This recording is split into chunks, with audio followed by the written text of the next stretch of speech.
Hello everybody, hope you're doing well. Today I'm going to be reviewing the new EP by ECCO2K called Pixie.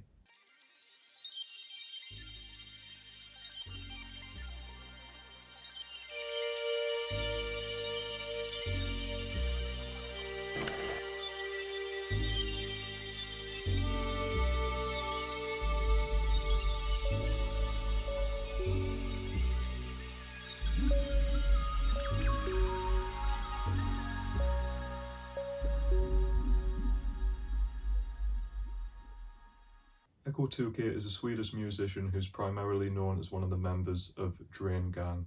And Drain Gang is a group that I've mentioned quite a lot and have been very prominent on my little YouTube channel because of the stuff that Blade was releasing over 2020. And I've been anticipating for a release from ECCO2K because I definitely feel he's one of the more exciting new artists going.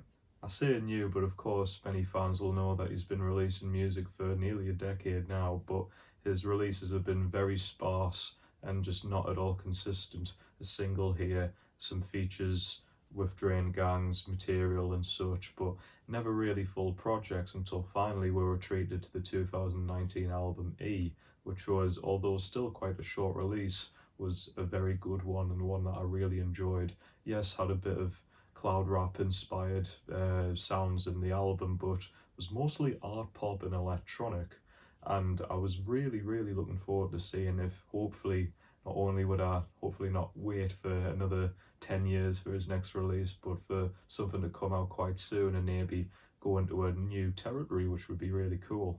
And kind of expected from the Drain Gang members, ECCO2K without prior announcement just drops this little EP out of seemingly nowhere, which is always a nice treat. And what's something that's even more exciting is the fact that ECCO2K has kind of acted like a one-man band, could I say, by doing everything on this EP by himself, such as producing it, mastering it, and obviously doing all of his very trademark angelic and very high-pitched vocals. I've been seeing that quite a lot from Drain Gang members. Obviously we've got Thai Boy Digital releasing that DJ Billy Bull, the #1 DJ on the planet, little EP that he released not too long ago, and Blade has actually produced a few songs randomly here and there under the name Evil Blade.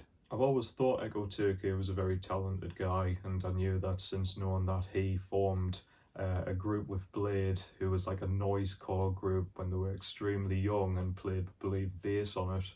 And since then I kind of thought, well, I'd like to hear him play more instruments or something. I would love to see how his musical craftsmanship has developed since then and how he can actually apply it, even if he's doing it in such a case on this EP where he's doing it all by himself. And so what we got here is actually something where, once again, we're kind of getting new territories explored from a Drain Gang member.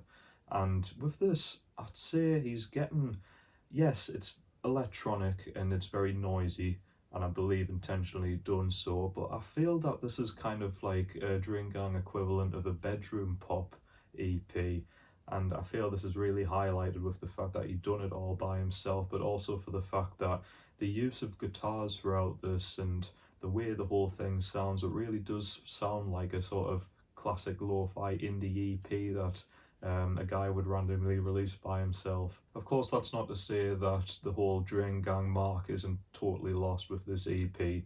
All of the angelic vocals, all of the interesting and creative samples, and all these magical, sound effects which you would expect in some sort of magical Disney tale. I mean, do we really need an intro for an EP which is so short? I don't know, but I still enjoy the intro. I still think that, the whole sound effects and the way that the guys are able to, audibly paint a picture of some sort of idyllic paradise, they always succeed really well. So anytime I get an excuse to hear that, then I'm always down for it. And I especially enjoy the second track. I think this track, In the Flesh, will be probably a highlight for a majority of people, especially people who, although we're kind of hoping that ECCO would release something still similar to the cloud rap aesthetics, would still really enjoy this, because absolutely, even though it's a different genre, really, ECCO2K really brings the just lovely melodies on this track. And as expected, this thing is actually kind of organically made, with a lot of bass play and some sort of feedback sounds of, I believe, guitar, but that's sort of matched with a really good glitch pop beat, which I think is really, really good. I feel this track is about moving on, moving past a previous relationship and seeing who else is out there. And I feel especially nowadays for a lot of people feeling isolated and being stuck on the internet and such, to try and find ways of reaching out to people, either through mutual friendships or trying to get an actual relationship. I think this is a very sentimental song, and a song that would appeal to a lot of people throughout this pandemic. I thoroughly enjoy this track. It's probably my favourite actually out of the EP.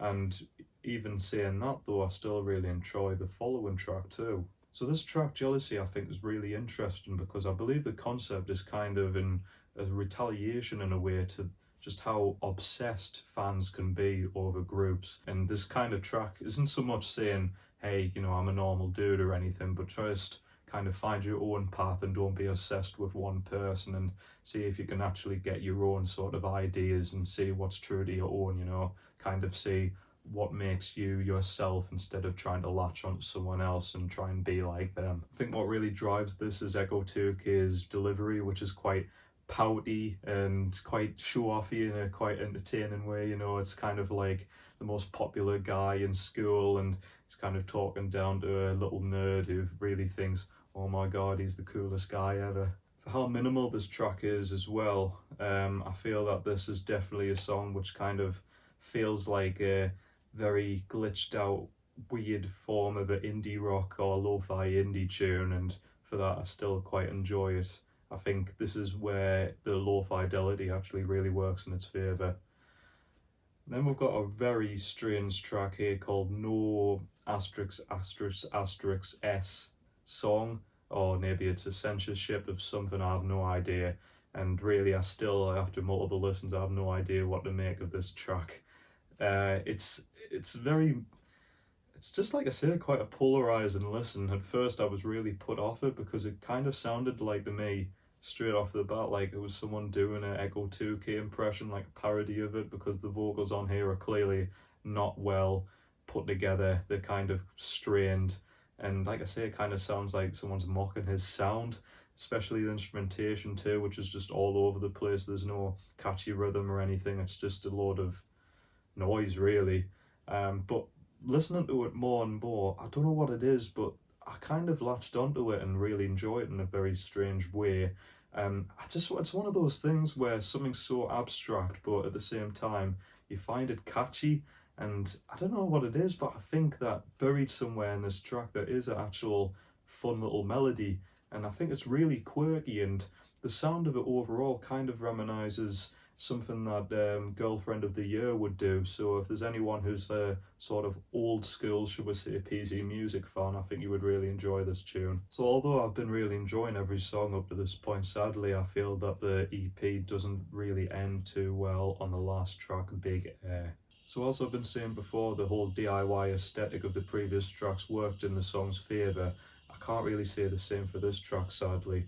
And it's just the way that the whole thing actually sounds, which just is really unpleasant, sadly.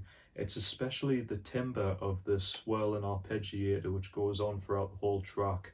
It's so high pitched and really needs EQing to the point where, for headphone listeners, I would really watch it, because it might make your ears do this when the song ends. Yeah.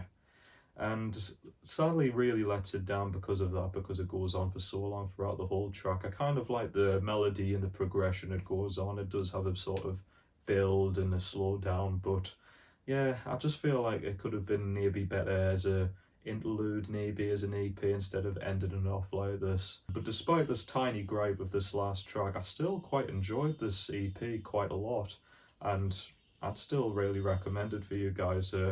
Quite open-minded and willing to try something which is definitely unique, but even though that doesn't guarantee it's going to be good, I say this is good. I'm going to give it a 7 out of 10, and like I say, I hope it won't be too long when we get something once again from ECCO2K.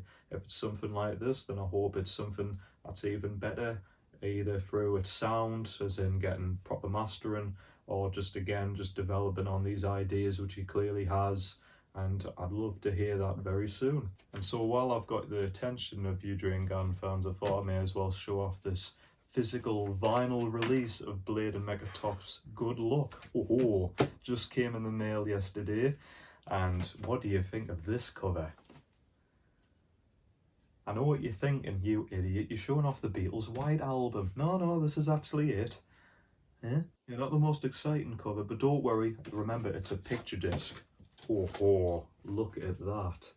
Isn't that nice? But it's not quite a picture disc, sadly. Yeah, not quite what I was expecting there, to be honest. I mean, to me, this is a picture disc, but hey ho, better than nothing, eh?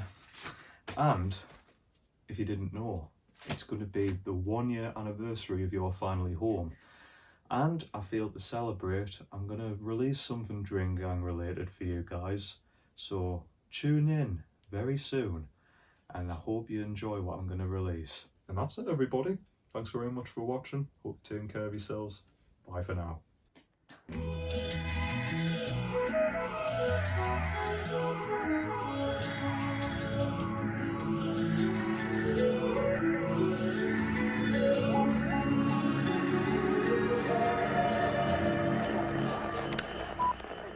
Thanks for listening.